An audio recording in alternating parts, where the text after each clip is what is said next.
পুলিশের সাবেক আইজিপি বেনজির আহমেদের দুবাই পুলিশ কর্তৃক গ্রেপ্তার প্রসঙ্গে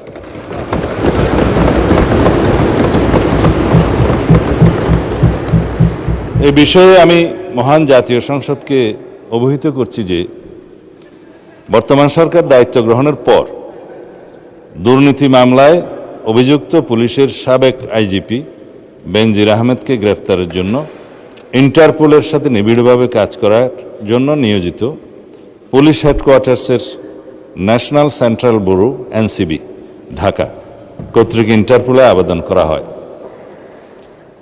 তৎপ্রেক্ষিতে গত 11 এপ্রিল 2025 এটা 2025-এ পাঠানো হয়েছিল, আমরা এটা মনিটর করেছি। ইন্টারপোল 2025/12239 নম্বর ফাইল ও 5174/4 2025 কন্ট্রোল নম্বরের মাধ্যমে বেনজির আহমেদের প্রতি রেড নোটিশ জারি করে। উক্ত রেড নোটিশের মাধ্যমে ইন্টারপোল কর্তৃক সংযুক্ত আরব আমিরাতের স্বরাষ্ট্র মন্ত্রণালয়কে অনুরোধ করা হয় গ্রেফতারের জন্য। মাননীয় স্পিকার, আমি এই মহান সংসদের মাধ্যমে সমগ্র জাতিকে জানাচ্ছি যে গত 12 জুন 2026 তারিখে সংযুক্ত আরব আমিরাতের স্বরাষ্ট্র মন্ত্রণালয়ের directorate general of federal criminal police national central bureau NCB Abu Dhabi হতে প্রেরিত একটি ইমেইলের মাধ্যমে বাংলাদেশ সরকারকে জানানো হয়েছে যে দুর্নীতি মামলায় অভিযুক্ত বেনজির আহমেদকে সংযুক্ত আরব আমিরাত পুলিশ কর্তৃক গ্রেফতার করা হয়েছে।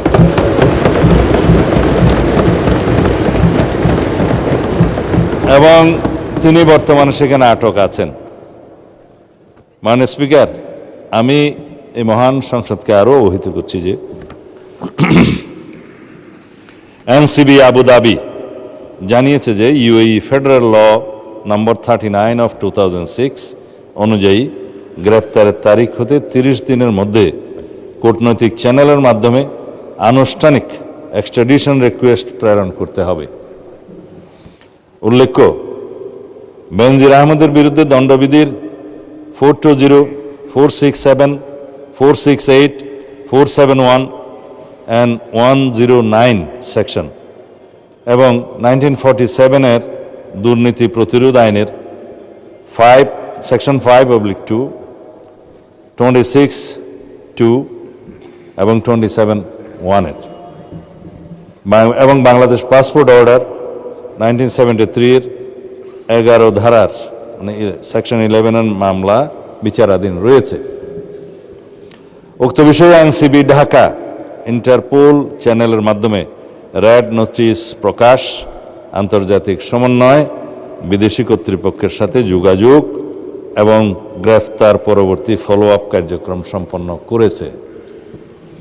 দুদক কর্তৃক প্রত্যার্পণের জন্য প্রয়োজনীয় মামলা, গ্রেফতারি পরোয়ানা ও তদন্ত সংক্রান্ত দলিলাদি প্রস্তুত, স্বরাষ্ট্র মন্ত্রণালয় কর্তৃক এক্সট্রাডিশন প্রপোজাল প্রস্তুত ও অনুমোদন এবং পররাষ্ট্র মন্ত্রণালয়ের মাধ্যমে ইউএই কর্তৃপক্ষের নিকট কূটনৈতিক চ্যানেলে আনুষ্ঠানিক এক্সট্রাডিশন রিকোয়েস্ট প্রেরণ করে এনসিবি আবুধাবির সাথে সমন্বয়পূর্বক অতি দ্রুতই তাকে বাংলাদেশে নিয়ে আসা হবে।